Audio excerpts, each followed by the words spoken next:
রোজকার মতো ক্ষেতের এই কাজটা করছিলাম। প্রতিদিনই আমাকে এই কাজটা করতে হয়। এটা দিয়েই আমার সংসার এবং রুজি রুটি চলে। কিছুক্ষণ বাদে মোড়ল মশাই এসে বললেন, বাহ, মেয়েটা তো খুবই কর্মঠ, সবসময় সবার আগেই কাজ জমা দেয়। তোমরা মেয়েরা দেখো, বউরা, এরকমভাবে আস্তে আস্তে কাজ করলে হবে? ওর মতো হতে শিখো। ও কত কষ্ট করে, নিজের ফ্যামিলিকে সাপোর্ট করে, তারপর নিজে গিয়ে আবার রান্নাও করতে হয়। আর তোমরা এখানে বসে বসে শুধু গায়ে বাতাস লাগাও, তাই না? এটা বলে মোড়ল মশাই সেখান থেকে চলে গেলেন। তারপর আমি আমার কাজ শেষ করে প্রায় সন্ধ্যা হবার আগ মুহূর্তে দ্রুত সবকিছু গুছিয়ে বাড়ির দিকে রওনা দিলাম। কারণ হচ্ছে দ্রুত বাড়িতে গিয়ে আবার রান্নাও করতে হবে। আমার মা খানিকটা অসুস্থ, তাকে রান্না করতে দিই না আমিই গিয়ে তাড়াতাড়ি রান্না করি। আমার নাম জান্নাতুল। আমি বেশ ছোটবেলায় আমার বাবাকে হারিয়েছি। তখন আমার বয়স ৮-১০ বছর হবে। তারপর থেকেই আমি এবং আমার মা দুইজনেই সংসারের দায়িত্ব কাঁধে নিয়েছি। আমি ছোট্ট একটা গ্রামে বসবাস করি। এইখানে মাঝে মধ্যেই বিভিন্ন মানুষের ক্ষেত খামার এবং তাদের ফসলের কাজ করে দিই। এগুলো আমি ছোট থেকেই শিখেছি বাবার কাছ থেকে এবং টুকটাক জীবনের তাগিদে শিখতে হয়েছে। বাবা যখন মারা গেল তখন আমরা ছোট কয় ভাই বোন, আমি এবং আমার 2 বোন এবং ছোট এক ভাই, 4 জনের পরিবার এবং মা রয়েছে। মা তখন বাবা মারা যাওয়ার পরে একদম চিন্তিত হয়ে পড়ে। তারপর এর বাড়ি ওর বাড়ি কাজ করে আমাদের সংসার চালাতো। এরপর বাধ্য হয়ে আমি নিজেও মায়ের সঙ্গে হাত লাগাতে শুরু করি। তারপর থেকে এরকম চলছে। আমার বয়স এখন 22 বছর। মা আমাকে সবসময় বলে যে বিয়ে কর, বিয়ে কর। অবশ্য এখন বিয়ে করলে আমার ছোট ভাই বোন এবং মাকে কে দেখবে? সেই জন্য আমার বিয়ে করার ইচ্ছাও নেই। আমাকে গ্রাম ভরে এইগুলোই করে বেড়াতে হয়। আবার ওদিকে ছাগলগুলোকে নিয়েও বাড়ি ফিরতে হবে। কয়েকটা ছাগল আছে, সেগুলো গাছের ওইখানে বেঁধে রেখেছি। আমি গিয়ে ছাগলগুলোকে ছাড়িয়ে বাড়ির দিকে হাঁটা দিলাম। গ্রামের এই মেঠো পথ ধরে আমি যাচ্ছি। কিছু দূর গেলেই আমার বাড়ি পড়বে। গ্রামের ছোট্ট একটা কোনায় একটা কুড়ি ঘরে আমাদের ঘর। এখানেই কুড়িমুড়ি ধরে সবাই থাকি। যাওয়ার পথে দেখলাম কি যে পথিমধ্যে একটা বড় ঘোড়া দাঁড়িয়ে আছে। ঘোড়াটাকে দেখতে বড্ডই অদ্ভুত। তার চোখের মনি একদম জলজলে নীল। এমন চোখ আমি কোনো ঘোড়ার এর আগে কোনোদিন দেখিনি। অবলা প্রাণী দেখে তাকে সবাই ধরে মারছে। তারপর আমি গিয়ে থামিয়ে দিয়ে বললাম কি যে, কি ব্যাপার, ঘোড়াটাকে এরকম ভাবে মারছেন কেন, কি হয়েছে? তখন সেই রাস্তার লোকগুলো বলল কি যে, মারবো না তো কি করব, ওকে এখনই খোয়াড়ে দিয়ে আসতে হবে, কারণ ও আমার জমির ফসল খেয়ে ফেলেছে। ওকে এখনই খোয়াড়ে দিয়ে আসতে হবে। আমি লক্ষ্য করলাম লোকটা তাকে মেরে চামড়া ফাটিয়ে একদম রক্ত বের করে ফেলেছে। আমি হুঙ্কার দিয়ে বললাম, আপনারা মানুষ নাকি অন্য কিছু? একটা অবলা প্রাণী, সে আপনাদের ফসল একটু খেয়েছে, তাতে কি হয়েছে? তাকে এইভাবে মারবেন? আপনি খোয়াড়ে দিবেন বা যা করবেন করেন, কিন্তু এরকম মারার কোনো এখতিয়ার তো আপনি রাখেন না। তারপর সে মাথা নিচু করে ফেললেন। আমি বললাম, ঘোড়াটা কার এবং কোথা থেকে এসেছে সেটার খোঁজ লাগান, তাহলেই তো হয়। তার মালিকের কাছ থেকে আপনি আপনার ক্ষতিপূরণ নিতে পারেন। ওকে মারার কি দরকার আছে? তারপর সবাই চুপ হয়ে গেল। আমি বললাম, ঘোড়াটাকে আমি আমার বাড়িতে নিয়ে যাচ্ছি। কার ঘোড়া সেটা যদি কেউ জিজ্ঞেস করতে আসে তাহলে আমার বাড়ির দিকে দেখিয়ে দিবেন। ঘোড়াটা দেখতে বেশ মায়াবী ছিল।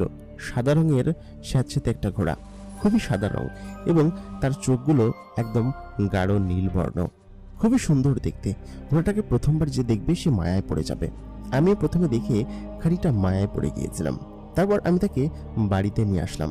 আমাদের দিন আনি দিন খাই অবস্থা। আজকে মাত্র কয়েক টাকা দিয়েছে, এই টাকা দিয়ে বাজার উপরে নিয়ে যেতে হবে।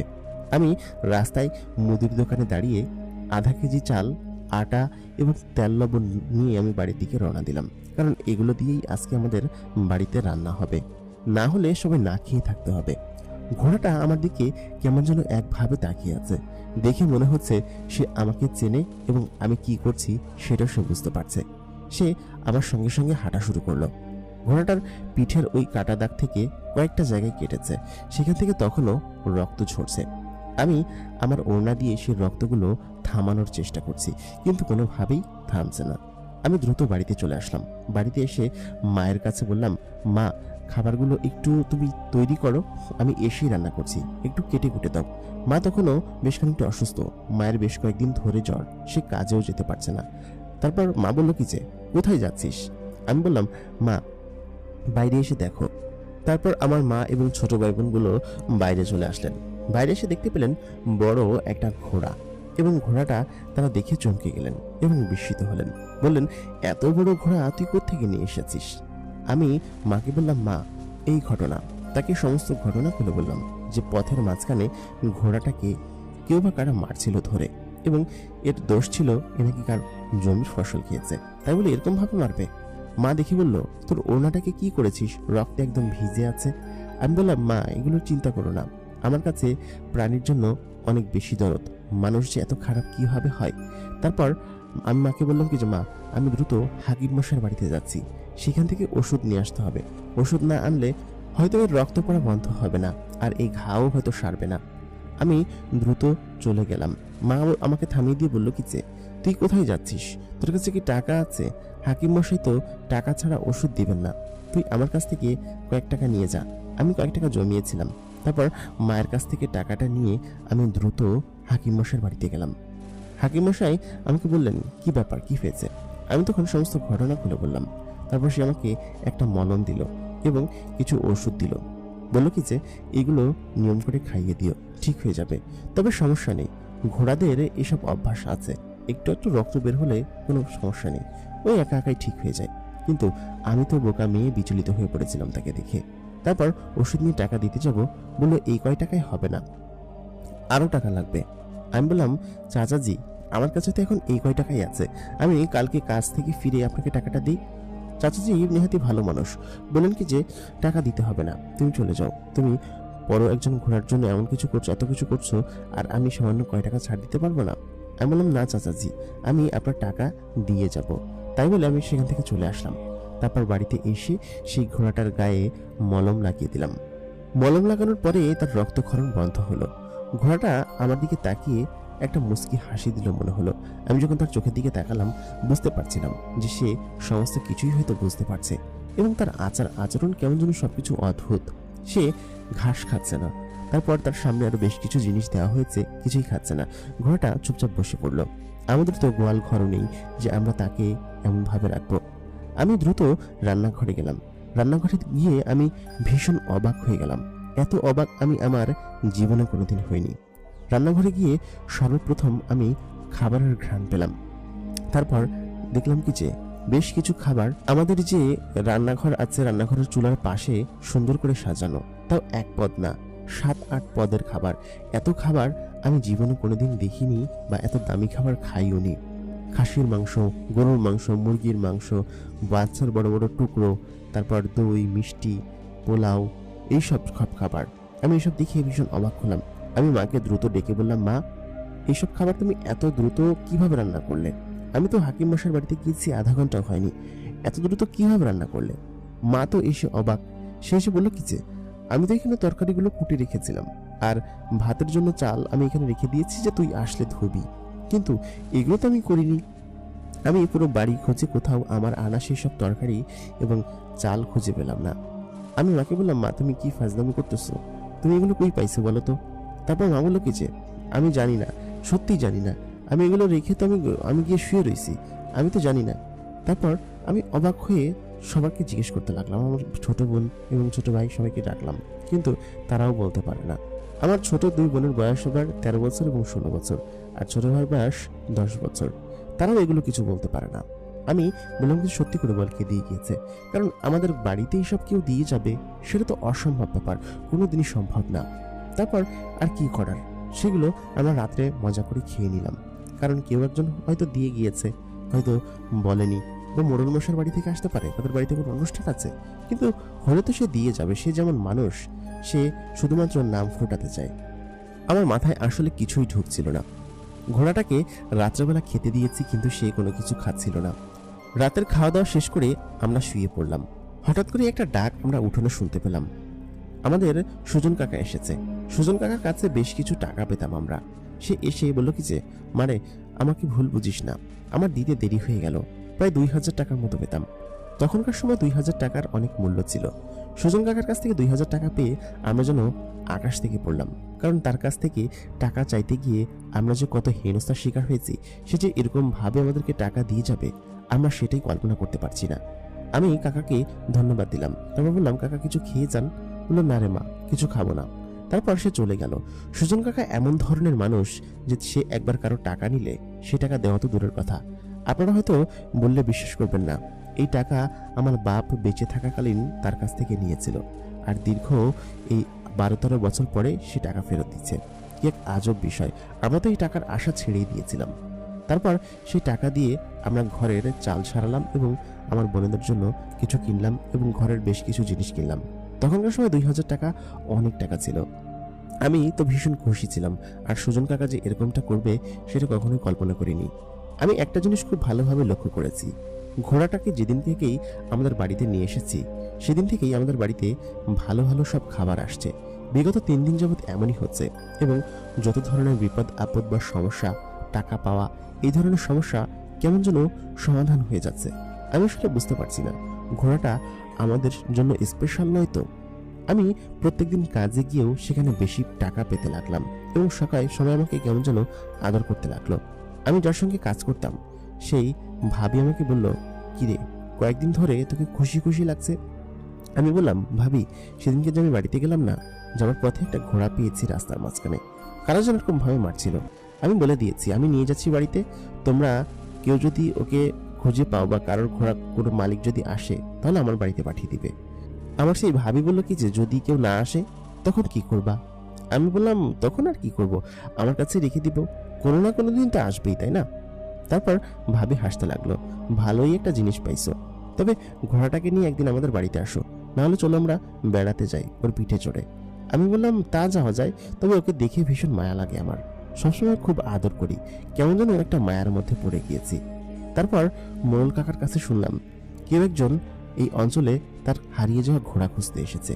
কথাটা শুনে আমার বুকের ভেতরে বাড়ি মেরে উঠলো।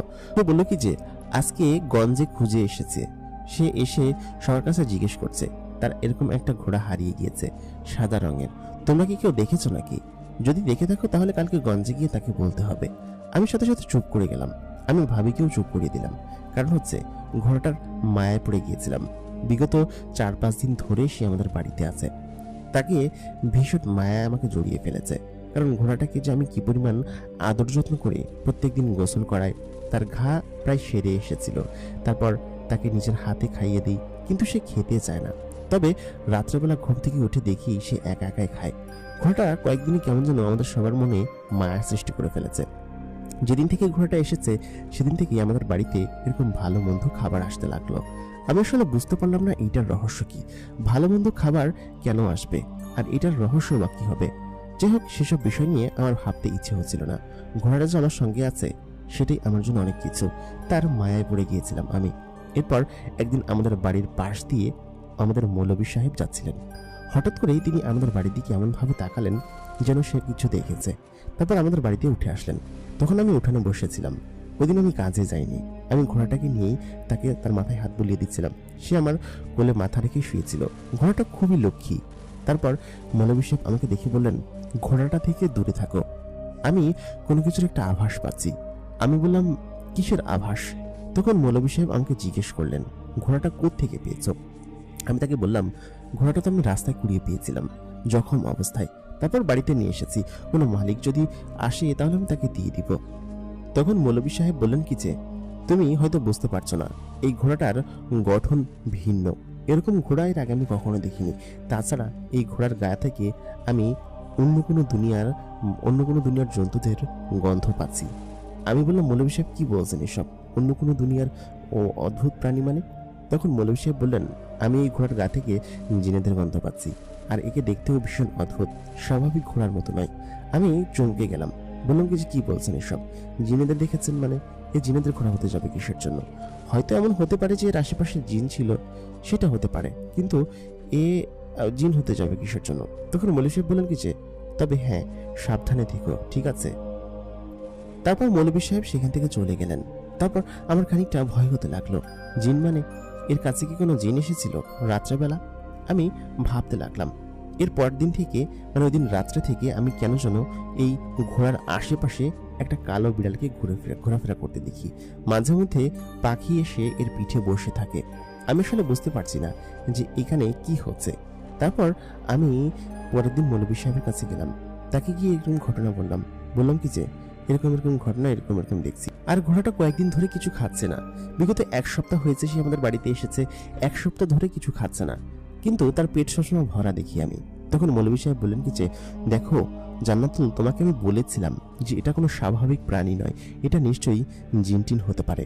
আমি চমকে গেলাম, তারপর ভাবলাম জিন হলো হোক, ওকে আমার ভীষণ পছন্দ হয়েছে, কারণ ঘোড়াটা একদম মায়াবী, তার চোখের দিকে তাকালে আর অন্য কোনো দিকে তাকাতে ইচ্ছে হয় না, সে জিন হোক বা যাই হোক। তারপর আমি হাকিম মশাইয়ের কাছে গেলাম তার টাকা দিতে এবং বলতে যে ঘোড়াটা কিছুই খাচ্ছে না। হাকিম মশাই বলেন কি যে তুমি এক কাজ করো, তুমি ঘোড়াটাকে একটু বাইরে চড়াতে নিয়ে যাও, সবুজ ঘাস খাওয়াও, এরকম ভাবে ঘরোয়া খাবার দিচ্ছ তো সেজন্য হয়তো খেতে চাচ্ছে না। তারপর আমি বললাম কি আচ্ছা ঠিক আছে, আমি বাইরে নিয়ে যাব। ওই দিন হাকিম মশাইয়ের বাড়ি থেকে আমার বাড়িতে ফেরার সময় রাস্তায় শুনতে পেলাম যে ঘোড়াটাকে খোঁজার জন্য কোনো এক লোক এলাকায় এসেছে এবং সেই লোককে আমার বাড়ি দেখিয়ে দিয়েছে যে অমুক বাড়িতে ঘোড়াটা আছে। তারপর সেই লোকটা কখন আসবে সেটার অপেক্ষা আমি করতে লাগলাম, কারণ এই লোকটা এসেই তো আমার ঘোড়াটা নিয়ে যাবে, নিয়ে গেলেই তো আমার ভীষণ খারাপ লাগবে, কারণ আমার এর প্রতি একটা মায়া চলে এসেছিল। এতদিন ধরে তাকে লালন পালন করছি, হঠাৎ করে যদি সে আমার কাছ থেকে এরকম ভাবে চলে যায় তাহলে তো আমি কষ্ট পাবো, যদি পাই তাহলে সে তো ঘোড়াটাকে নিয়ে যাবে। আমি দ্রুত বাড়িতে চলে গেলাম। তারপর ঘোড়াটাকে জড়িয়ে ধরে খানিকটা মন খারাপ হলো, কারণ আমি বুঝতে পারছি সে হয়তো বেশি দিন এইভাবে খুঁজবে না, কোনোদিন এসে হয়তো নিয়ে যাবে। গ্রামের লোকজন আমার বাড়ি দেখিয়ে দিবে, কারণ গ্রামের অধিকাংশ লোকই জানে যে আমার বাড়িতে এরকম একটা ঘোড়াকে আমি এনে রেখেছি। তারপর হাকিম সাহেবের কথা অনুযায়ী পরের দিন বিকেলবেলা আমি ঘোড়াটাকে নিয়ে মাঠে চড়াতে গেলাম। আমাদের এই অঞ্চলটা খানিকটা পাহাড়ি, অনেকটা উপত্যকা আছে, সেই উপত্যকায় বেশ কিছু ঘাস আছে। আমি মাঝে মধ্যেই ছাগলগুলোকে সেখানে চড়াতে নিয়ে যাই। আমি ছাগলগুলো এবং ঘোড়াটাকে সঙ্গে করে সেদিন চড়াতে গেলাম বিকেলবেলা। ছাগলগুলোকে এক জায়গায় বেঁধে আমি ঘোড়াটাকে ধরে ঘাস খাওয়াচ্ছিলাম। ঘোড়াটা তখন খেতে চাইছিল না। আমি বললাম খা খা, খাচ্ছিস না কেন? তারপর ঘোড়াটাকেই হলো সে খেতে লাগলো। তখন বুঝতে পারলাম হয়তো বাড়িতে আটকা অবস্থায় ছিল, সেজন্য সে খাচ্ছিল না। তবে এই কয়দিনে না খেয়ে তো তার শুকিয়ে যাবার কথা, সে একদমই খাচ্ছিল না। ঘোড়াটা যেদিন থেকে আমাদের বাড়িতে এসেছে আমাদের বাড়ির পরিবেশ পাল্টে গিয়েছে, আমাদের আর্থিক অবস্থারও বেশ খানিকটা পরিবর্তন হয়েছে। ঘোড়াটাকে এরকম ভাবে কাউকে যদি দিয়ে দিই, তার মালিক এসে যদি নিয়ে যায় তাহলে খারাপ লাগবে। ঠিক তখনই লক্ষ্য করলাম উপত্যকার ওপর থেকে একজন ছেলে আমার দিকে এগিয়ে আসছে। ছেলেটাকে দেখতে বেশ সুন্দরী মনে হচ্ছে এবং ইয়াং মনে হচ্ছে। সে মুহূর্তের মধ্যেই আমার কাছে চলে আসলো। আমি লক্ষ্য করলাম সে ছিল অনেকটা দূরে, কিন্তু কয়েক মুহূর্তের মধ্যে সে এত কাছাকাছি কিভাবে চলে আসলো। তারপর ছেলেটা আমাকে উদ্দেশ্য করে বলল, ঘোড়াটা কি আপনার? আমি ছেলেটার দিকে এক দৃষ্টিতে তাকিয়ে আছি, কারণ ছেলেটা দেখতে অসম্ভব রকমের সুন্দর। তার গায়ে সাদা রকমের একটা লেবাস পরা, মাথায় একটা মুকুটের মতো কিছু একটা পরা, এবং তার সমস্ত কিছু এত সুন্দর যে আমি তার দিকে তাকিয়ে রইলাম হা করে। ছেলেটা আমাকে আবার জিজ্ঞেস করলো, ঘোড়াটা কি আপনার? আমার তখন ঘোর কাটলো। আমি বললাম, না, ঘোড়াটা আমার না, আমি কুড়িয়ে পেয়েছি। তাকে জখম অবস্থায় গ্রামবাসী আমার হাতে তুলে দিয়েছে। তারপর আমি বাড়িতে নিয়ে এসে ওকে যত্ন করে ওর ঘাস সারিয়েছি, দেখুন। তারপর ছেলেটা আমাকে বলল, আসলে ঘোড়াটা আমার, আমি ওকে খুঁজছি বেশ কিছুদিন ধরে, হারিয়ে ফেলেছিলাম। তারপর আমি বললাম কি যে, আপনি কি হে মশাই, এরকম ঘোড়াকে যেখানে সেখানে ফেলে চলে যান, তাকে অন্য কেউ মেরে একদম জখম করে ফেলে। আপনি কি কোনো মানুষ? এরকম কোনো মানুষ করতে পারে? ফালতু লোক একটা। আমি তাকে শুনিয়ে দিলাম 2-4 কথা। সেই লোকটা তখন বলল, হ্যাঁ আপনি ঠিক ধরেছেন, আমি কোনো মানুষ না। তখন আমি বললাম, আপনি কি বলছেন মানুষ না মানে? ফাজলামি করেন আমার সঙ্গে। আপনি এই ঘোড়াটাকে এরকমভাবে ফেলে কেন রেখে গিয়েছিলেন? তখন সেই লোকটা বলল কি যে, সে এক লম্বা কথা, অন্য একদিন বলবো, তবে নেহাতি বিপদে পড়ে ও হারিয়ে গিয়েছিল। আমি সেদিনকে বেশ খানিকটা বিপদে পড়েছিলাম, তারপর হারিয়ে গিয়েছে। এরপর জানতে পারলাম ও আপনাদের বাড়িতে আছে, কিন্তু আপনাদের বাড়িতে আমি প্রবেশ করতে পারছিলাম না, একটা রক্ষা কবচ দেওয়া ছিল। আমি কয়েকজনকে পাঠিয়েছি সেখানে, কিন্তু তারাও সেখানে গিয়ে ফিরে এসেছে, আপনাদের বাড়ির কাছাকাছি যেতে পারছিল না। তখন আমি বললাম, আপনি কি বলছেন, মাথা মুন্ডু কিছুই বুঝতে পারছি না, আপনি একটু বুঝিয়ে বলবেন? তখন সেই ছেলেটা বলল, আপনাকে সত্যি কথাই বলি, মিথ্যা কথা বলে তো লাভ নেই। আসলে আমি একজন জিনজাত, আমি আমাদের সর্দারের ছেলে, আমাদের যে কাবিলা আছে সেই কাবিলার সর্দারের ছেলে। আর এই ঘোড়াটাও আমাদের জন্য খুবই স্পেশাল। আমাদের আস্তাবল থেকে ওকে কে যেন নিয়ে এসেছিল। তারপর থেকে আমি বেশ কিছুদিন ওকে খুঁজেছি। 2 দিন খোঁজার পরে যখন জানতে পারলাম ও আপনাদের বাড়িতে আছে, তখন আপনাদের বাড়িতে প্রবেশ করতে গিয়ে আমার জন্য কেমন হতো। তখন আমি খানিকটা চমকে গিয়ে বললাম, আপনি জিন মানে? জিনেদের সম্পর্কে এর আগে আমি অনেকটা শুনেছি, দাদার মুখ থেকে অনেক গল্প করতো, কিন্তু সামনাসামনি যে একটা জিন কোনোদিন দেখতে পারবো আমি কল্পনাও করতে পারিনি। জিনটা আমাকে বলল যে আমার নাম আহমাদ, আমি এই অঞ্চলেই থাকি, এখানে আমাদের বসবাস কয়েক পুরুষ ধরে। তবে ঘোড়াটাকে আমি সেদিন হারিয়ে ফেলেছিলাম, যার কারণে আমি খুঁজেছি। তখন আমি বললাম কি যে হ্যাঁ সেটা ঠিক আছে, কিন্তু আমাদের বাড়িতে তো এমন কোনো কিছু নেই যার জন্য আপনি আমাদের বাড়িতে প্রবেশ করতে পারবেন না। আপনি সত্যি সত্যি একটা জিন তো? আমার আসলে বিশ্বাস হচ্ছে না, নাকি আমাকে ঢপ দিচ্ছেন? তখন আহমাদ আকাশে উড়াল দিল, সে খানিকটা শূন্যে ভেসে গেল। আমি তাকে উঠতে দেখে প্রায় সেন্সলেস অবস্থায় মাথা ঘুরিয়ে পড়ে গেলাম, কারণ আমি ভীষণ ভয় পেয়েছিলাম।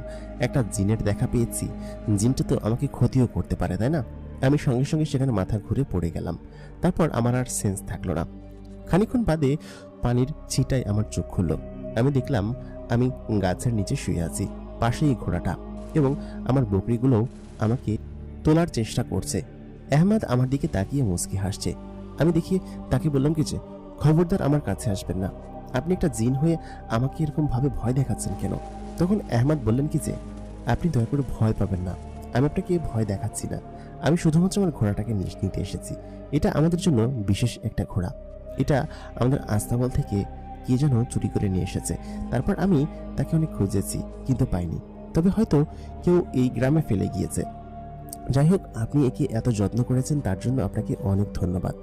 দয়া করে ভয় পাবেন না, ঠিক আছে? আমি ওকে নিয়ে গেলাম, আপনি ভয় পাবেন না, আপনি বাড়িতে চলে যান।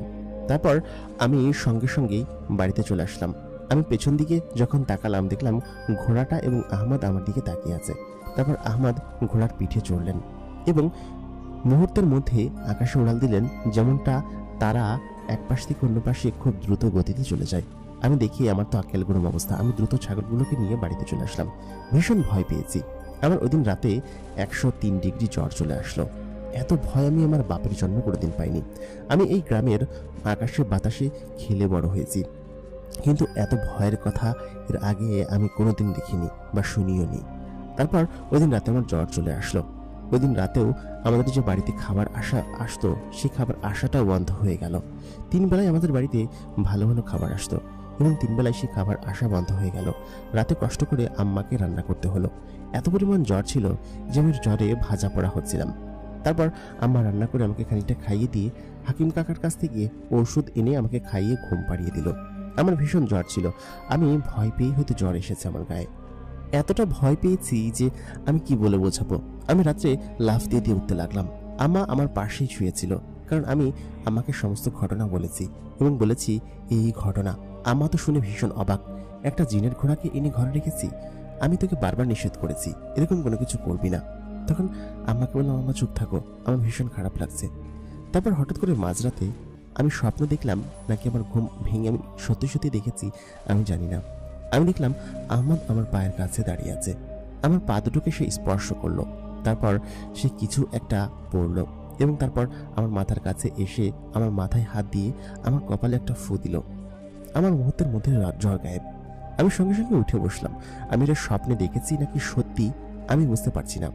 একটু আগেও যে আমি 103 ডিগ্রি জ্বরে ভাজা পড়া হচ্ছিলাম, সে হঠাৎ করে সুস্থ হয়ে গেলাম কিভাবে? চাচাজির ওষুধে নয়তো, নাকি সত্যি সত্যি আহমদ এসেছিল? আমি ভীষণ ভয় পেয়ে গেলাম এবং চমকে গেলাম। আমি দাদির মুখে শুনেছি, কোনো জিন যদি কোনো মেয়ের পেছনে লাগে বা কোনো ছেলের পেছনে লাগে তাহলে সারা জীবন তার সঙ্গে থেকে যায় এবং তার সঙ্গে কোনোদিন ছাড়ে না। তাহলে কি এই জিনটা আমার পিছন নিয়ে নিল নাকি?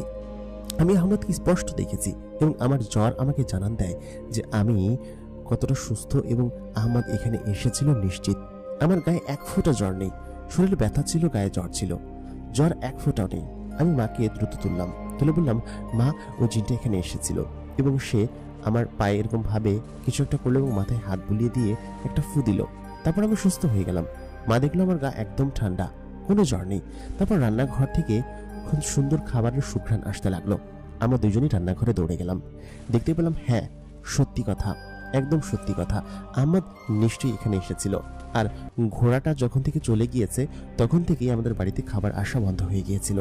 কিন্তু আজকে আহমদ এসেছে এবং আমি নির্ঘাত আহমদের গায়ের ঘ্রাণ শুনতে পাচ্ছি। কারণ আহমদ সেদিন উপত্যকায় যে পারফিউম দিয়ে এসেছিল, আজকেও আমি ঘরের সেই পারফিউম পাচ্ছি। তার মানে নির্ঘাত এখানে আহমদ এসেছিল। সে আমার পিছু লেগে গেল না তো? আমি ভীষণ ভয় পেয়ে গেলাম, কিন্তু ভয় এবার জ্বর আসছিল না। পরদিন সকাল হলো, আমি কাজে গেলাম। আমার বান্ধবী রাহেলা সে এসে আমাকে সমস্ত ঘটনা বলল। কি রে, তোদের বাড়িতে নাকি একটা ঘোড়া এসেছে? আমি তখন রাহেলাকে সমস্ত ঘটনা খুলে বলবো কিনা বুঝতে পারছিলাম না, কারণ রাহেলাকে বললে সে গ্রাম ভরে ভাসিয়ে বেড়াবে, সে এরকম ধরনের মেয়ে। আমি অনেক কষ্টে নিজেকে চাপলাম। রাহেলা আমাকে বলল যে, বান্ধবী, আমার বিয়ের জন্য আমাকে কবিরাজ মশাই একটা তাবিজ দিয়েছে। বলেছে কি যে রাত্রেবেলা অমুক গাছে যদি এই তাবিজটা বেঁধে আসতে পারি তাহলে আমার ভালো সম্বন্ধ আসবে। আমি বললাম কি, তুই কি পাগল? তোর মাথায় সমস্যা আছে? ছাগল তুই? একটা কবিরাজ তোকে এই তাবিজ দিল আর তুই সেটাকে গাছে বেঁধে আসবি আর তোর ভালো সম্বন্ধ আসবে? এরকম ফালতু কথা কিভাবে বলিস? রাহেলা আমাকে জানালো, আরে ফালতু কথা না রে বান্ধবী, সত্যি সত্যি এমনটি আগেও হয়েছে। তুই আমার সাথে যাবি কিনা সেটা বল।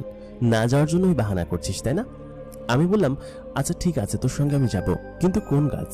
তখন সে বলল, গ্রামের শেষ প্রান্তে পুরাতন কবর স্থানের কাছে যে বট গাছটা আছে, ওই বট গাছে এটা বেশি বেঁধে দিয়ে আসতে হবে। আমি তখন বললাম, আসলেই তুই পাগল, ওদিকে কি রাত্রেবেলা কেউ যায়? আর সব ভয়ানক এলাকা, ওদিকে গেলে নির্ঘাত আমি আবার জ্বরে পড়ব, আবার ভয় পাবো। যদিও আমি খুব একটা ভয় পাই না, কিন্তু সেদিনকে যখন জিনটার কথা শুনলাম এবং জিনটা যেদিন থেকে আমাদের বাড়িতে আসা শুরু করলো, আমি সেদিন থেকেই ভীষণ ভয় পাই এখন রাত্রেবেলা বের হতে। তারপর রাহেলা বলল, আচ্ছা ঠিক আছে, তুই যদি না যেতে চাস তাহলে তোর সঙ্গে আমার বান্ধবী কাটটি। আমি বললাম কি যে, আচ্ছা ঠিক আছে বাবা, আমি যাব। কবে যেতে হবে?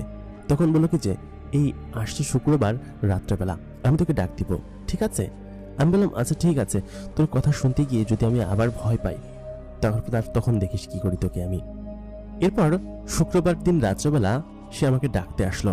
আমি আস্তে আস্তে ঘর থেকে বেরোয় দরজা লাগিয়ে আমি ওর সঙ্গে চলে গেলাম। ভীষণ ভয় লাগছিল। আজকে কেমন যেন অন্ধকার রাত্রি ছিল, আকাশে চাঁদ নেই, চারপাশে অন্ধকার। ছোট একটা হারিকেন নিয়ে আমরা বের হয়েছি। তারপর আমরা সেই বটগাছটার কাছে পৌঁছে গেলাম। চারপাশে ভীষণ অন্যরকম গুমট গুমট লাগছিল।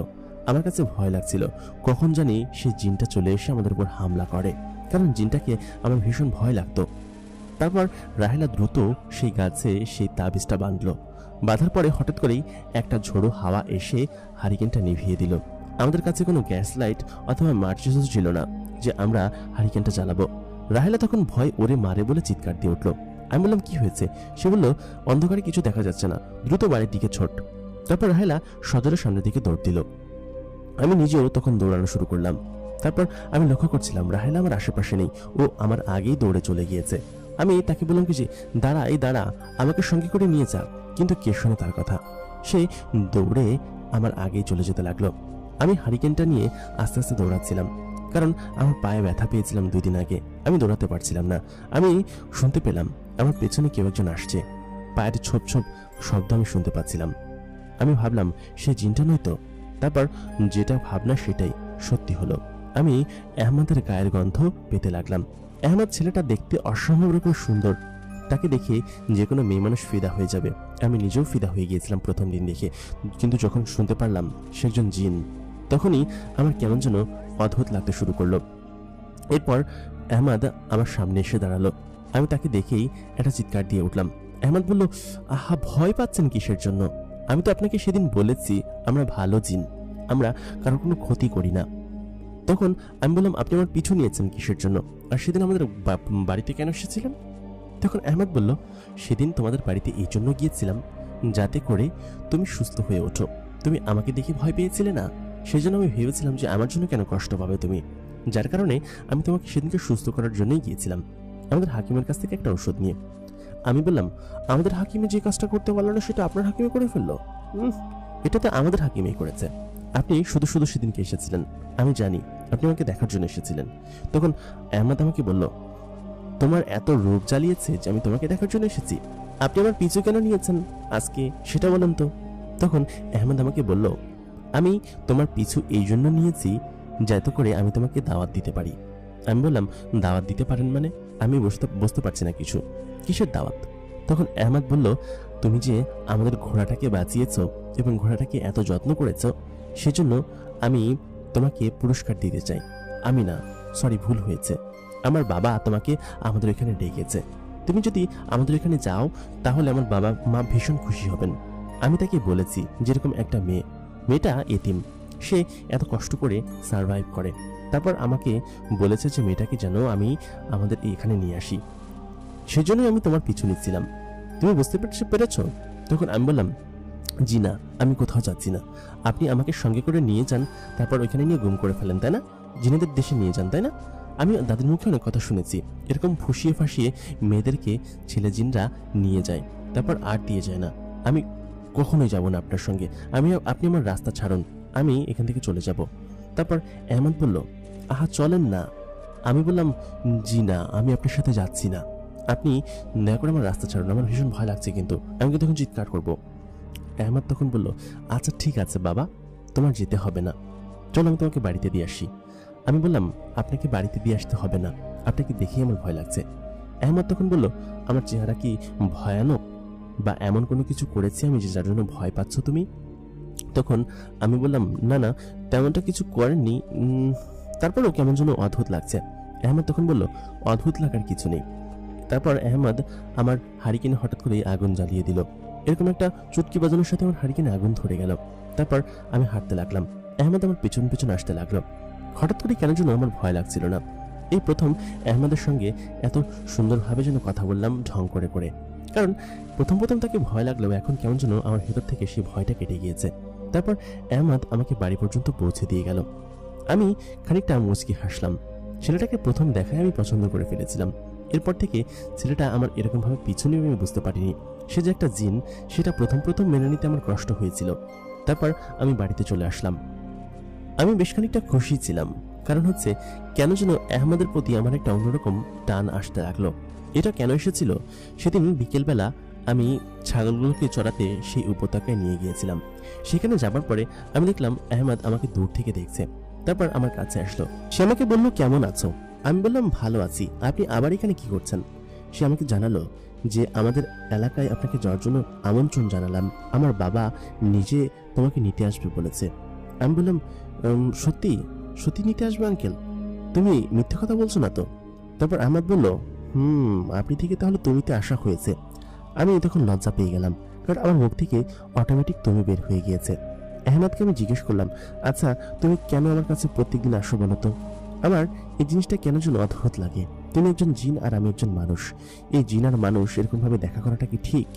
আহমদ তখন জানালো, ঠিক কিনা জানি না, তবে তোমাকে আমাদের বাড়িতে একদিন আসতে হবে। যদি না আসো তাহলে আমি প্রত্যেকদিন আসতেই থাকবো। তারপর আমি আবার জিজ্ঞেস করলাম, আচ্ছা ঠিক আছে, সেটা না হয় ভেবে দেখা যাবে, কিন্তু তুমি যে প্রত্যেকদিন আমাদের বাড়িতে এরকম ভাবে খাবার পাঠাও, সেটা কিসের জন্য? তখন আহমদ বলল, কই, আমি তো কোনো খাবার পাঠাই না, তোমার হয়তো কোনো ভুল হচ্ছে। তখন আমি বললাম, একদম মেরে ফেলবো, ফাজলাম হচ্ছে। তখন আমি আহমদের কোমরে একটা চিমটি কাটলাম। সে বলল কি যে, আউ লাগছে তো। তারপর আহমদ আমাকে বলল, তো কি করব? তোমাদের খাবার কষ্ট দেখে আমার ভীষণ খারাপ লাগতো, যার কারণে আমি তোমাদের বাড়িতে প্রত্যেকদিন খাবার রেখে আসতাম। এটা অবশ্য আমার কাছে ভালো লাগে। ওইখানের একটা খাবার আছে, একটা মিষ্টি আমার খুব পছন্দের। তখন আমি বললাম, তিনকোনা ওই গোল গোল মিষ্টিটা? তখন আহমদ বলল, হ্যাঁ, ওটার নাম ফার্দা। ফার্দা আমার কাছে খুবই ভালো লাগে, আমাদের এলাকার খুবই বিখ্যাত মিষ্টি, আমরা মিষ্টি খেতে পছন্দ করি। তারপর আমি বললাম, ওই মিষ্টিটা আমার কাছে খুব ভালো লাগে, আমি একাই খাই, কাউকে দেই না। তবে এমনটা আর করো না, ঠিক আছে? আমাদের বাড়িতে এসব খাবার পাঠানোর দরকার নেই। এসব খাবার খেয়ে অভ্যস্ত হয়ে গেলে পরে সমস্যা আছে, এগুলো না খেতে পারলে বরঞ্চ খারাপ লাগবে। তখন আহমদ বলল, আমি তো চাই সারা জীবন তোমাকে এসব খাবার খাওয়াতে। আমি তখন বললাম, কি বললে?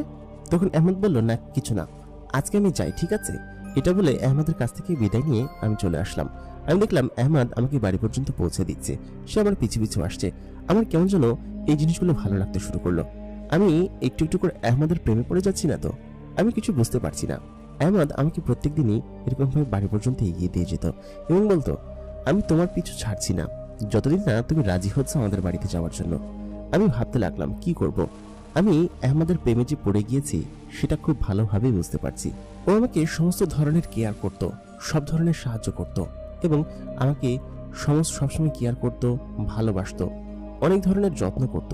এটা দেখে আমি তার প্রতি প্রেমে পড়ে গিয়েছি কিনা কে জানে। হঠাৎ করে ওই দিন বিকেলবেলা রাহেলা আমাদের বাড়িতে আসলো, বলল, বান্ধবী, তোকে আমি বলেছিলাম না যে আমার বিয়ে খুব দ্রুতই ঠিক হয়ে যাবে? আমার খুব ভালো জায়গায় বিয়ে ঠিক হয়ে গিয়েছে। আর তোকে বলেছিলাম না তুইও এখন একটু ওই জায়গায় গিয়ে বাঁধ, তাহলে হয়তো তোরও খুব দ্রুত ভালো জায়গায় বিয়ে ঠিক হবে। আমি বললাম, ধুর, এসব আমি বিশ্বাস করি না, হয়তো অন্য কোনো মাধ্যমে এসেছে, তুই তোর সেই পীর ফকিরের দিচ্ছিস, তাই না? এগুলো হতেই পারে, তাই বলে যে এই গাছে বেঁধে এসেছিস বলে হয়? তারপর আমি বললাম, এই দাঁড়া, তুই যে সেদিনকে আমাকে ফেলে এসেছিলি, তোর সঙ্গে তো আমার কথা বলাই উচিত না। তখন বললো, বান্ধবী, ভুল হয়ে গেছে, আমি আসলে ভীষণ ভয় পেয়েছিলাম, যার কারণে আমি খুব দ্রুত দৌড়ে চলে আসছি। তারপর আমি বললাম, আচ্ছা ঠিক আছে, তা বিয়েটা কার সঙ্গে ঠিক হলো? তখন সে বলল কি যে আমার ফুফাতো ভাইয়ের সঙ্গে। সে অনেক বড় লোক এবং খুব ভালো ঘরের। আমার ফুফু আমাকে পছন্দ করতে অনেক আগে থেকে, কিন্তু সে সেটা বলেনি। কয়েকদিন আগে সম্বন্ধ এসেছে, এই আগামী সপ্তাহে বিয়ে, তোকে কিন্তু যেতে হবে সবাইকে মিলে। আমি বললাম, আচ্ছা ঠিক আছে, যাব। তারপর ও এখান থেকে চলে গেল। ওর বিয়ের কথা শুনে কেমন যেন আমার নিজেরও আহমদের কথা মনে পড়তে লাগলো। আমি যদি আহমদকে বিয়ে করতে পারতাম তাহলে কতই না ভালো হতো। আমারও বিয়ে করার শখ জাগলো। আমি কি বলবো, আহমদকে বলবো যে আমাকে বিয়ে করবেন? ছি, এসব বলা যায় নাকি? আর ও তো একটা জিন আর আমি তো একটা মানুষ, আমি সব কি ভাবছি। ওই দিন বিকেলবেলা আহমদ আমাদের বাড়িতে আসলেন। আমি আহমদকে বললাম, আরে তুমি এখানে কেন এসেছো? মা যদি দেখে ফেলে না, আর বাড়ির মানুষজন যদি দেখে, বাইরের মানুষজন যদি একটা ছেলে আমাদের ঘরে এসেছে, তাহলে কি ভাববে? তুমি এখান থেকে এখনই চলে যাও। তখন আহমদ বলল, তুমি কি পাগল? তুমি জানো না আমি একটা জিন, আমাকে কেউ দেখতে পারবে না, আর এটা তুমি খুব ভালোভাবেই জানো। তখন আমি বললাম, ও আচ্ছা। তারপর দেখলাম আমার মা আমার কাছে আসলেন। কাছে এসে আহমদকে সত্যি সত্যি দেখতে পাচ্ছিল না। আমি তো ভীষণ চমকে গেলাম যে বাহ, জিনেদেরকে কেউ দেখতে পায় না, এটা তো খুবই চমৎকার বিষয়। মা, ছোট বোন কেউই তাকে দেখতে পেল না, সবাই সেখান থেকে চলে গেল। আমি বললাম কিছু, খুব সুন্দর, আপনাদের তো খুব চমৎকার শক্তি আছে। তখন আহমদ বলল, আবার আপনি? আমি বললাম, আচ্ছা ঠিক আছে, তোমাদের তো বেশ ভালো শক্তি আছে, এরকম শক্তি কাজে লাগিয়ে তোমরা তো ব্যাংক ডাকাতি করতে পারবে, আমাকে কয়েক লাখ টাকা এনে দাও তো ব্যাংক থেকে। তখন আহমদ বলল, আচ্ছা ঠিক আছে। আরে বাবা, সে সত্যি সত্যি চলে গেল। আমি বললাম, আহমদ, আমি তো মিথ্যা কথা বলেছি, ফাজলামি করেছি তোমার সাথে, চলে আসো চলে আসো, ব্যাংক ডাকাতি করতে হবে না, আমরা সৎভাবেই বাঁচতে চাই। আহমদ বলল, এই জন্যই আমি তোমাকে এত পছন্দ করি। তারপর আমি বললাম, কি? আহমদ খানিকটা লজ্জা পেল এবং সে ওইখান থেকে দ্রুত চলে গেল এবং বলল, আমি কিন্তু এখনো অপেক্ষায় আছি, কবে তুমি আমার সঙ্গে যাবে আমাদের বাড়িতে? আমি বললাম, আচ্ছা ঠিক আছে, আমি কালকে যাব, কালকে রাত্রেবেলা আমাকে নিতে আইসেন, ঠিক আছে? দিনের বেলা যেতে পারবো না, কারণ মা সন্দেহ করবে। আহমদ দূর থেকে বলল, কি সত্যি কালকে যাবা? আমি বললাম, কালকে রাতে এসে আমাকে নিয়ে যান, আমি বসে থাকবো, ঠিক আছে? তারপর আহমদ বলল কি যে আচ্ছা ঠিক আছে। সে খুশিতে নাচতে নাচতে চলে গেল। আহমদ যাবার সময় কি বলে গেল, এর জন্য সে আমাকে এত পছন্দ করে? আহমদ কি তাহলে সত্যি সত্যি আমাকে পছন্দ করে, ভালোবাসে? আমি বুঝতে পারছি না। আসলে যদি এটা হয়ে থাকে তাহলে এটা হবে আমার জীবনের সব থেকে বড় ভুল, কিন্তু আমি জানি এই বড় ভুলটাই আমি করতে চাই। আহমদকে যে আমি ভালোবেসে ফেলেছি সেটা আমি খুব ভালোভাবে বুঝতে পারছি। আমি কি করব? আহমদকে কি সত্যি সত্যি আমার মনের কথাটা বলে দিব, নাকি কি করব? আমি কিছু বুঝতে পারছি না। পরের দিন সন্ধ্যার দিকে আহমদ আমার কাছে আসলো এবং বলল কি যে, তুমি এই জামাটা পরো, ঠিক আছে? এটা আমাদের এলাকার ট্রেডিশনাল জামা, সাধারণত মেয়ে জিন মানে হচ্ছে পরীরা এগুলো পরে থাকে, তুমি এটা পরে এসো, এটা পরো, আমি তোমাকে কিছুক্ষণ বাদে নিতে আসবো। আমি বললাম, না না, কিছুক্ষণ বাদে না, আমরা ঘুমাতে ঘুমাতে দেরি আছে, সবাই ঘুমাবে তারপরে তো, তুমি 11টার দিকে এসো। তারপর আহমদ বলল, আচ্ছা ঠিক আছে। আমি খাওয়া দাওয়া শেষ করে সবাইকে ঘুম পাড়িয়ে নিজের রুমে গেলাম। নিজের রুমে গিয়ে জামাটা চেঞ্জ করে আহমদের দেওয়া জামাটা পরে নিলাম। আমি দেখলাম আমাকে সত্যি অদ্ভুত সুন্দর লাগছে, সত্যি একটা পরীর মতো লাগছে। জামাটা অনেক দামি একটা জামা। আহমদ আমার কাছে তখন আসলো, আমাকে দেখে বলল, অসম্ভব রকমের সুন্দর লাগছে তোমাকে। আমি দেখে তো ফিদা হয়ে যাচ্ছি, শুধু শুধু কি আমি তোমাকে পছন্দ করেছি। আয়নায় আহমদকে দেখা যাচ্ছিল, তাকে দেখতে একদম রাজপুত্রের মতো। রাজপুত্রের মতো এরকম ছেলে আমি কোনোদিন দেখিনি, পুরো একটা রাজপুত্র, রাজপুত্রের মতন কি। আহমদ আমার দিকে তাকালো, আমি আহমদের দিকে তাকালাম। ছেলেটাতে এত সুন্দর কিসের জন্য? তার গোলাপি ঠোঁট, চোখ টানা টানা চোখ, তারপর এত সুন্দর চুল, তার মাথায় এত সুন্দর পাগড়ি, সবকিছু দেখে আমি কেন যেন তার প্রতি এত দ্রুত প্রেমে পড়ে গেলাম। আমি তো প্রথম দেখায় তার প্রেমে পড়ে গিয়েছিলাম। তারপর থেকে বেশ কিছু সময় গড়িয়েছে। সে আমাকে এতটা পছন্দ করে আমি তো ভাবতেই পারছিলাম না। আমি তাকে বললাম কি যে, তুমি চলে এসেছো, তোমাকে তো অদ্ভুত রকম সুন্দর লাগছে, এত সুন্দর কেন তুমি? আহমদ তখন বলল, কোথায় আমি সুন্দর? সমস্ত সৌন্দর্যের অধিকারী তো তুমি নিজে। তুমি এক রাজ্যের সৌন্দর্য নিজে দখল করে বসে আছো, আর আমাকে বলছো সমস্ত সৌন্দর্য আমি নিয়ে বসে আছি। ছি, এমনটা বলতে পারলে? আমি তখন বললাম, জি না, আপনি আমার রাজপুত্রের মতো সুন্দর। আমি কল্পনায় যে রাজপুত্রকে দেখি। আহমদ সঙ্গে সঙ্গে খুশি হয়ে গেল। আমি তাকে এটা বাজানোর জন্য বলেছিলাম, কিন্তু আহমদ সত্যি সত্যি আমাকে ভালোবাসে কিনা সেটা জানার জন্যই আমি এই কথাটা বলেছি। তারপর আমি বললাম, আমি যাব কিভাবে, আর তোমাদের এলাকায় ওইখানে কিভাবে যাই? আমি তো জানি না, তোমরা কোথায় থাকো? তখন আহমদ বলল, হুম, সেটা তো বলা যাবে না, এটা বলার নিষেধ আছে। মানুষ এবং জিনেদের খানিকটা দূরত্ব থাকা উচিত, এটাই সেই দূরত্ব। তখন আহমদ বলল, আচ্ছা চলো। আমি বললাম, চলো মানে কিভাবে যাব? আহমদ আমাকে বলল, আমার সঙ্গে যাবা? আমি বললাম, আমার সঙ্গে তো যাব ঠিক আছে, কিন্তু সেটা কিভাবে? কোনো কিছু একটা লাগবে না, কোনো গাড়ি ঘোড়া? তখন আহমদ বলল, গাড়ি ঘোড়া লাগবে কিসের জন্য? তুমি আমাকে জড়িয়ে ধরো, আমি তোমাকে নিয়ে যাব। আমি বললাম, অত শখ ওনার, ওনাকে জড়িয়ে ধরবো আর উনি আমাকে নিয়ে যাবে? একদমই পারবো না। আমার জন্য ঘোড়া নিয়ে আসো অথবা গাড়ি নিয়ে আসো, যাও। তখন আহমদ বলল, মেয়েটার যে কি সব বাহানা, এখন তোমার জন্য আমি ঘোড়া বা গাড়ি কোত্থেকে নিয়ে আসবো? তখন আমি বললাম, আমার কাছ থেকে যে ঘোড়াটা ছিনিয়ে নিয়ে গিয়েছিলে সেই ঘোড়াটাকে নিয়ে আসো, আমি ওটার পিঠে চড়ে যাব। তখন আহমদ বলল, ঘোড়ার পিঠে যে চড়ে যাওয়া যায় সেটা তুমি কিভাবে জানলে? আমি বললাম, সেদিনকে আমি দেখেছি, যেদিনকে তুমি ওই ঘোড়াটার পিঠে চড়ে যাচ্ছিলে, ওইখান থেকে উধাও হয়ে গেলে। আমি বললাম কি যে, তাড়াতাড়ি ঘোড়াটাকে নিয়ে আসো, না হলে আমি কিন্তু যাব না। আর তোমার কোলে চড়ে আমি যাবো সেটা তুমি ভাবলে কিভাবে? এত শখ তাই না? যাও। তারপর আহমদ বলল, এই মেয়েটা আমাকে এত পরিমাণ জ্বালায়, আমি এখন ঘোড়াটা আস্তাবল থেকে বের করে আনি কিভাবে? আমি বললাম, তোমার বাবা যদি আমাকে ইনভাইট করে থাকে তাহলে ঘোড়া কেন? সে তো সমস্ত জিনদেরকে পাঠিয়ে দিবে আমাকে নেওয়ার জন্য, তাই না? আহমদ বলল, এরে ধরা কি এখনই খেয়ে যাবো নাকি? তারপর সে বলল কি, আচ্ছা ঠিক আছে। আমি বললাম, মনে মনে কি বললে? আহমদ বলল, না না না না, কিছু না, আমি নিয়ে আসছি, তুমি থাকো। তারপর আহমদ এই গেল আর এই আসলো, মুহূর্তের মধ্যেই সে ঘোড়াটাকে নিয়ে চলে আসলো। সে আসলে ঘোড়াটাকে নিয়ে এসেছিল, কিন্তু আমার সঙ্গে মজা করেছে। যদি আমি তাকে জড়িয়ে ধরতে রাজি হই, সে যদি খানিকটা আমাকে ধরার সুযোগ পায়, সেজন্যই। আমি বুঝতে পারছি সেটা। তারপর আহমদ আমাকে বলল, জি মহারানী, এই যে আপনার ঘোড়া হাজির। অনেকদিন পরে আমি ঘোড়াটাকে দেখে ভীষণ খুশি হয়ে গেলাম। তারপর আমি ওকে শক্ত করে জড়িয়ে ধরলাম। ও আমাকে চিনতে পেরেছে যতটুকু মনে হয়েছে, কারণ খানিক দিন আমার কাছেও তো ছিল। সে আমার প্রতি একটা মায়া জড়িয়ে গিয়েছিল, আমিও তার মায়া জড়িয়ে গিয়েছিলাম। আমি ঘোড়াটাকে জড়িয়ে ধরতেই ঘোড়াটা একটু শব্দ করতে লাগলো। তারপর সেই ঘোড়াটার পিঠে আমি চড়ে বসলাম। আমার পিছনে আমার রাজপুত্র আহমদ আমাকে শক্ত করে জড়িয়ে ধরে রেখেছে, যদি পড়ে যাই। ঘোড়ায় এর আগে আমি কোনোদিন চড়িনি, এই জীবনের প্রথম আমি ঘোড়ায় চড়লাম। তারপর ঘোড়াটা পঙ্খিরাজ ঘোড়ার মতো আকাশে উড়াল দিল। আকাশে এই প্রথম ভাসছি, আমার বিশ্বাস হচ্ছে না। আমার মনে হচ্ছে যেন আমি স্বপ্ন দেখছি। এটা স্বপ্ন নয়, এটা সত্যি। সত্যি এমনটা কি আমার সঙ্গে হচ্ছে? আমি আকাশে যখন ভাসলাম তখন দেখলাম মেঘগুলো আমার ভিতর দিয়ে চলে যাচ্ছে এবং আমি মেঘের ভিতরে চলে যাচ্ছি। ছোটবেলায় এই উপত্যকায় মাঝে মধ্যে বাবার সঙ্গে শুয়ে শুয়ে যখন আসতাম বাবার সঙ্গে ছাগল চড়াতে, আমি শুয়ে আকাশের দিকে তাকাতাম। মেঘগুলো কেমন একটার পর একটা ভেসে যাচ্ছে। ছোটবেলার অনেক কল্পনা ছিল যে এই মেঘের মধ্যে যদি ভাসতে পারতাম কতই না ভালো লাগতো। সেই ভাষার কল্পনাটা এখন সত্যি হচ্ছে। আমি আহমদের সঙ্গে ভাসতে লাগলাম, আর ভালোবাসার মানুষের সঙ্গে এরকম একটা যুগলবন্দি মুহূর্ত আসলেই নিজেকে যেন ভাসিয়ে দেয়। খুবই অসাধারণ লাগে। আহমদের সঙ্গে আমি তাদের রাজ্যে যাচ্ছি, কি অসাধারণ একটা মুহূর্ত। আকাশে ভরা জ্যোৎস্না, মেঘের মধ্যে দিয়ে আমি পঙ্খিরাজ ঘোড়ায় উড়ে চলেছি। তখন আমাদের ছোটবেলার সেই গল্পের কথা মনে পড়ে গেল, যে গল্পে পঙ্খিরাজের একটা কথা ছিল, আমার রাজপুত্র আসবে, আমাকে পঙ্খিরাজ ঘোড়ায় করে নিয়ে যাবে। আমার সেমনটাই অনুভব হচ্ছে। আমি ওকে শক্ত করে জড়িয়ে ধরলাম এবং ওর হাতটা আমি ধরলাম। তারপর আমি পড়ে যাওয়ার একটু ভান করলাম, যেন পড়ে যাচ্ছি, যাতে করে ও আমাকে বুকের মধ্যে জড়িয়ে নেয়। তারপর আমাকে শক্ত করে তার বুকের মধ্যে পেছন থেকে জড়িয়ে ধরলো। এত সুন্দর অনুভূতি, আমার যেন মরে যেতে ইচ্ছে হচ্ছে। এত চমৎকার অনুভূতি পৃথিবীতে হতে পারে? সে আমাকে জড়িয়ে ধরে রেখেছে।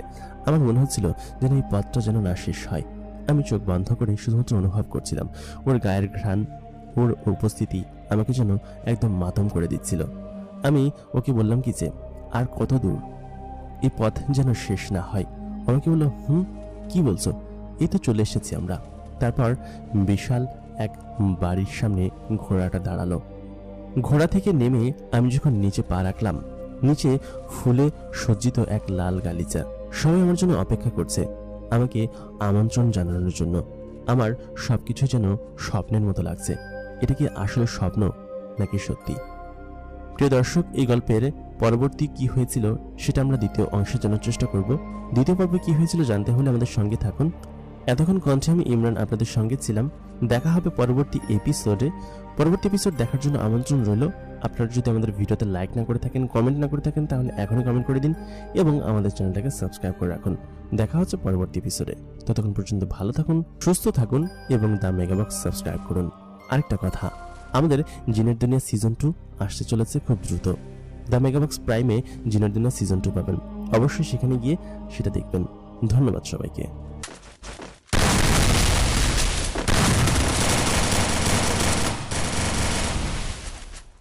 Double kill! Thanks.